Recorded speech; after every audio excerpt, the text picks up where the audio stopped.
All right, let's talk about the restored now.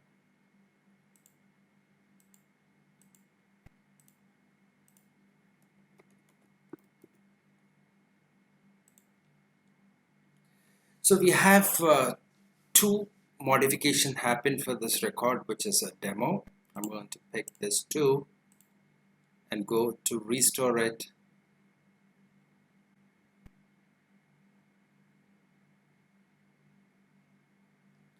And this is a master data, and you can see there's a review message where we can review and check which is the correct number and modify that record to the master data.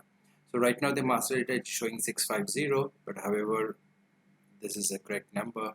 So I'm going to review and merge this record, and you can see it's going to change to all nines now.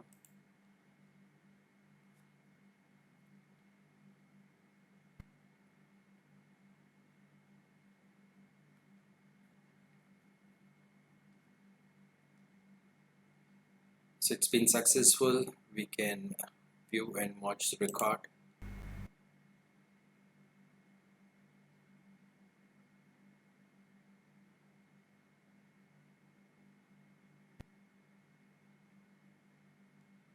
Go to details tab, and you can see it was 650, and we have merged with all nines for this particular demo account.